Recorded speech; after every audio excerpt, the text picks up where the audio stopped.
Hello everyone, welcome to this session. मेरा नाम है विष्णुदत्त और आज की इस वीडियो को शुरू करते हैं। यूपीएससी की नोटिफिकेशन के अंदर जो सीसेट का सिलेबस दिया जाता है, उस सिलेबस को समझने में बहुत सारे एस्पिरेंट को थोड़ी सी दिक्कत होती है, क्योंकि सिलेबस को डिकोड करके नहीं दिया जाता। कुछ सेक्शंस के नेम इस तरीके से डाल दिए जाते हैं और उसको आगे फर्दर उसे ब्रेक करना, उसे समझना एक एस्पिरेंट के लिए बहुत बड़ी चुनौती होता है। तो आज की इस वीडियो में हम डिस्कस करेंगे जो सीसेट का सिलेबस है उस नोटिफिकेशन के सिलेबस में, और जो एक्चुअल का मतलब यहाँ पे ये नहीं है कि ये सिलेबस गलत है, नहीं। अगर मैं उसको डिकोड करके डालूं तो मैथमेटिकल लैंग्वेज में, रीजनिंग की लैंग्वेज में या इंग्लिश की लैंग्वेज में, जो कोर सब्जेक्ट की लैंग्वेज में उनको जो टॉपिक्स होते हैं उनको डिफाइन यहां पे करेंगे। ठीक है, तो वीडियो को एंड तक देखिएगा, शायद आपको बहुत अच्छी हेल्प मिलेगी आपकी प्रिपरेशन जर्नी में, अगर आप इन चीजों को समझ जाते हैं तो। ठीक है, चलो शुरू करते हैं। तो शुरुआत हमेशा की तरह इस कॉम्प्रिहेंसिव गाइड बुक से होगी, और ये गाइड बुक आपके लिए बहुत इंपॉर्टेंट है। मैं बहुत बार कहता हूं बच्चों को कि जो रिसर्च करने में आप घंटों लगाते हो ना, इस गाइड बुक के माध्यम से वो सारा समय आपका सेव हो सकता है। क्योंकि इस गाइड बुक में हमने हर एक वो इन्फॉर्मेशन जो एक सीसेट की प्रिपरेशन के लिए एक एस्पिरेंट को चाहिए वो डाल दी है। चाहे आपका पैटर्न है एग्जाम का, सिलेबस है, इंपॉर्टेंट टॉपिक है, या आपकी स्ट्रेटेजी है, या आपके सोर्सेज हैं, सब कुछ आपको इसमें मिल जाते हैं एक ही जगह। तो इसे जरूर पढ़िएगा। रंगीन सी गाइड बुक है और एक एनालिसिस के बेस पे चीजें डिफाइन की गई है।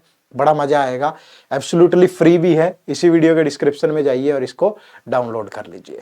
ठीक है, चलो शुरुआत करते हैं। तो सबसे पहले नोटिफिकेशन के सिलेबस को ही समझना जरूरी है। तो नोटिफिकेशन का सिलेबस आपको इस तरीके से दिया जाता है। अब देखो, सबसे पहले लिखा हुआ है इसमें कॉम्प्रिहेंशन।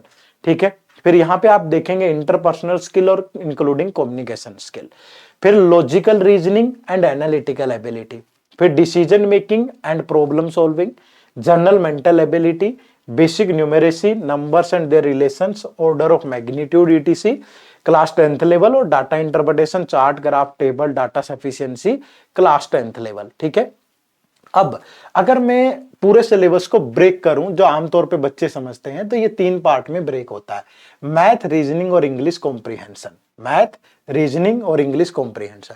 अब पिछले बहुत सालों से जो इंटरपर्सनल स्किल और कम्युनिकेशन स्किल है, यहां से कोई सवाल नहीं आ रहा पेपर में। लेकिन इस बात की कोई गारंटी नहीं है कि आगे भविष्य में पूछा नहीं जा सकता, यूपीएससी की मर्जी है, बट पिछले बहुत सालों से नहीं पूछ रहा, तो दैट मीन्स फिर शायद ना भी पूछे। तो वो आप एक एज्यूम करके चल सकते हैं, बट डेफिनेट नहीं बोल सकते। डिसीजन मेकिंग और प्रॉब्लम सॉल्विंग, ये जो क्वेश्चन है इनको बदल दिया गया है डाटा सफिशिएंसी या स्टेटमेंट बेस्ड क्वेश्चन से। वो वाली प्रॉब्लम सॉल्विंग नहीं है जो कोई सिचुएशन देख करके पूछता था या इमेजेस या पिक्चर्स देख के पूछता था, तो ये भी ट्रेंड से गायब है। तो बाकी चीजें हमने इन 3 पार्ट में डिवाइड कर ली। ठीक है, तो इन 3 पार्ट के अंदर इस सिलेबस को और इस सिलेबस को कंपेयर करेंगे, क्या पढ़ना है वो एंड तक डिस्कस करेंगे। देखो, सबसे पहले अगर मैं बात करूं नोटिफिकेशन की, ठीक है, तो नोटिफिकेशन के अंदर सबसे पहले बारी मैथ्स की है। ठीक है, तो मैथ्स का जो सिलेबस है वो ये दिया होता है पूरा, लेकिन मैं मैथ के सिलेबस को इसमें से ये 4 पार्ट नहीं, सिर्फ ये 2 जो लास्ट वाली लाइन है इनको देखता हूं। जनरल मेंटल एबिलिटी, कुछ बच्चे कहेंगे सर ये तो रीजनिंग होती है, मेंटल एबिलिटी बोल दिया उसने, एबिलिटी तो कुछ भी हो सकता है, मैथ के भी कुछ टॉपिक हो सकते हैं, रीजनिंग के भी। और इसके अलावा उसने बोला है basic numeracy, numbers and there relation, order of magnitude और डीआई। अब बच्चे इस बात में कितनी सच्चाई है देखो, एक तो मैं पिछले 10 साल के पेपर का एनालिसिस करके मैंने ये बनाया है। तो अगर मैं इसी सिलेबस को इन 2 लाइनों को ब्रेक करूं मैथमेटिकल लैंग्वेज में, तो ये टॉपिक आते हैं। जैसे नंबर सिस्टम, आप कहेंगे ये नंबर सिस्टम कहां आ गया सर? इसका मतलब यही तो है, basic numeracy, number and there relation, order of magnitude. एक बात और ध्यान रखिए, यहां पे most of the question number पे बेस्ड परमुटेशन वाले भी है। ठीक है, तो इसलिए परमुटेशन और कॉम्बिनेशन एंड प्रोबेबिलिटी यहां से भी ज्यादा आप देखेंगे। 2023 के पेपर में यहां से 22 क्वेश्चन है, यहां से 12। आप सोच के देखो, 43 में से 34 क्वेश्चन यहीं से हैं। फिर simplification, LCM, HCF, percentage, ratio, mixture, तो इन टॉपिक से एक एक 2 क्वेश्चन आपको हर कहीं से देखने को मिल रहा है। ठीक है, तो नोटिफिकेशन और एक्चुअल को कंपेयर करो तो इसको डिफाइन कर लिया हमने इसमें। लेकिन अगर इस पूरे को पढ़ोगे तो बहुत टाइम लगेगा, इतना समय भी नहीं है अब आपके पास। तो फिर हमने इसको भी फर्दर तोड़ लिया कि कुछ एक इंपॉर्टेंट टॉपिक अगर निकाल दूं मैं, तो वो ये निकल करके आते हैं। इस पूरे को भी हमने यहाँ पे ब्रेक कर लिया।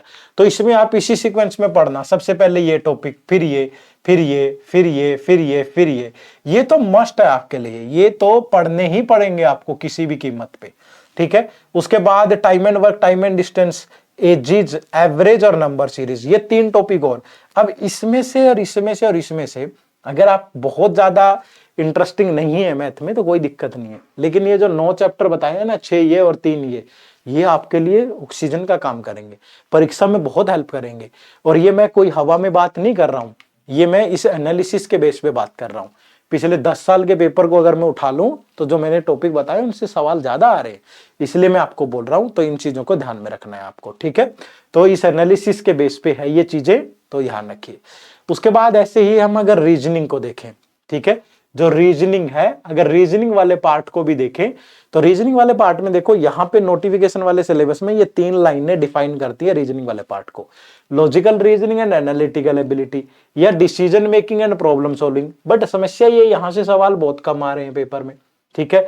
और जनरल मेंटल एबिलिटी, तो मैंने जितना पूरा जो एनालिसिस है वो किया, उसके बेस पे रीजनिंग के टॉपिक ये बनते हैं: alphabetical alphanumeric series, coding decoding, syllogism, direction, ranking order, blood relation, letter series, analogy, clock, calendar, dice, Venn diagram, counting figure और क्यूब एंड क्यूबॉइड।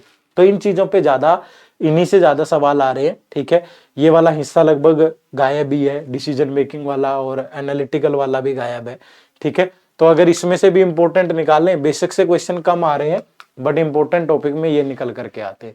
इसी सीक्वेंस में पढ़ें, ऐसे ही पढ़ें: alphabetical and alphanumeric series, coding decoding, syllogism, direction, ranking, blood relation, letter series, clock, calendar. और अगर आप सेल्फ प्रिपरेशन कर रहे हैं ना और आपको अच्छा कंटेंट नहीं मिल रहा है तो हमारे ही चैनल पे आप प्लेलिस्ट खोलिए, उस प्लेलिस्ट में मैथ, रीजनिंग और इंग्लिश कॉम्प्रिहेंशन, इनके लेक्चर आपको मिल जाएंगे, ठीक है। तो ये सारी चीजें वहां पे कवर्ड है, बहुत आराम से आप, बट प्रैक्टिस करनी पड़ेगी, एग्जीक्यूट करना पड़ेगा, ठीक है। और अगर आप बहुत प्रैक्टिस, सारी चीजें, मेंटरशिप और सब चीज चाहते हैं तो उसके लिए हमारा कोर्स भी है, ठीक है। कोर्स में तो देखो बहुत बेहतरीन तरीके से हमने चीजों को कवर किया है, ठीक है। वहां पे आपको पिछले 10 साल के प्रीवियस ईयर पेपर भी कवर करवाए गए हैं, वीडियोस भी सारी मिलेंगी। इसके अलावा आपका टेस्ट सीरीज है पूरा कंप्लीट, चाहे चैप्टर वाइज है, चाहे फुल लेंथ है, चाहे सेक्शनल है। और कोर्स का लिंक इसी वीडियो के डिस्क्रिप्शन में है, एक बार जाओ और डेमो क्लास लगा के देखो। मैं ये दावा करता हूं कि कोर्स खरीदने से कुछ नहीं होगा, लेकिन अगर आप में मेहनत करने का जज्बा है ना, फिर हमारी टीम तैयार है और फिर इस जर्नी को आसान बना सकते हो, फिर मैं गारंटी ले सकता हूं। लेकिन आपको भी मेहनत करनी पड़ेगी उतनी ही जितनी टीम करेगी, ठीक है। चलो, तो ये आपका रीजनिंग का, और ये भी मैंने हवा में नहीं बनाया है, ये पूरा एनालिसिस मैंने यहाँ पे लिया है, अच्छी खासी मेहनत की है, पिछले 10 साल के पेपर उठाए, देखा किस टॉपिक से कितने सवाल हैं और उसके बेस पे ये सब चीजें बनाई गई, ठीक है। सेम अगर इंग्लिश में देखें तो इंग्लिश में नोटिफिकेशन में भी कॉम्प्रिहेंशन ही लिखा है, ठीक है, और एक्चुअल में भी कॉम्प्रिहेंशन ही आते हैं। लेकिन क्या कॉम्प्रिहेंशन किन टॉपिक्स पे आते हैं, अगर इस बात पे जाएं तो कॉम्प्रिहेंशन के लिए इंपॉर्टेंट टॉपिक ये है, आपके कॉम्प्रिहेंशन इकोनॉमिक इश्यू पे आ जाते हैं, सोशल इश्यू है, साइंस एंड टेक है, रूरल इश्यू है, हेल्थ केयर है, क्लाइमेट इन्वायरमेंट है, और कोई भी करंट बर्निंग इश्यू हो सकता है, लेकिन पॉलिटिकली नहीं पूछता।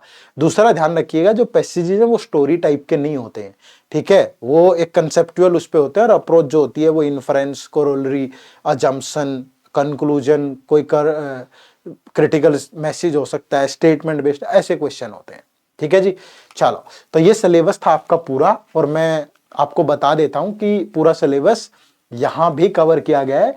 ये हमारा 100 घंटे का एक कोर्स है, इस कोर्स के अंदर हमने बिल्कुल बेसिक से लेके, आपका कोई मैथमेटिकल बैकग्राउंड नहीं है, उन चीजों का ध्यान रखा है हमने। तो यूपीएससी में जैसे सवाल आते हैं वैसे हमने यहाँ कवर किए हैं, जो कि रिकॉर्डेड कंसेप्ट क्लासेज में मिलेंगे। और टेस्ट सीरीज में आपको sectional test, full length test और सारे टेस्ट मिलेंगे। वीकली लाइव सेशन होते हैं और रिवीजन क्लासेज होंगी जो कि लाइव रहेंगी। ये इस बैच की फैकल्टी है। इसी वीडियो के डिस्क्रिप्शन में कोर्स का लिंक है, पहले डेमो क्लास जरूर लगाना, ठीक है। एक तजुर्बा मिलेगा कैसा पढ़ाया गया है, जल्दबाजी नहीं। अगर आप में मेहनत करने का जज्बा है, आप चाहते हैं कि मैं कर लूंगा सर, क्योंकि कोर्स खरीदने से नहीं होता, हम बार बार बोलते हैं, ये सेशंस जो हम डालते हैं ये अवेयरनेस सेशन है। लेकिन कई बार बच्चा क्या करता है कि जीएस में, दूसरे सब्जेक्ट में बहुत मेहनत करता है, लेकिन सीसेट जैसे क्वालिफाइंग पेपर की वजह से रह जाता है। तो उसी प्रॉब्लम का एक सॉल्यूशन है ये कोर्स। लेकिन पहले डेमो लगाइए, अच्छे से अटेंड करिए, देखिए चीजें समझ में आ रही हैं तो आइए मिल करके इस चीज को दूर करेंगे। ठीक है, चलो तो अगली मुलाकात अगली क्लास में। आप सबका बहुत बहुत शुक्रिया, थैंक यू वेरी मच। जय हिंद, जय भारत।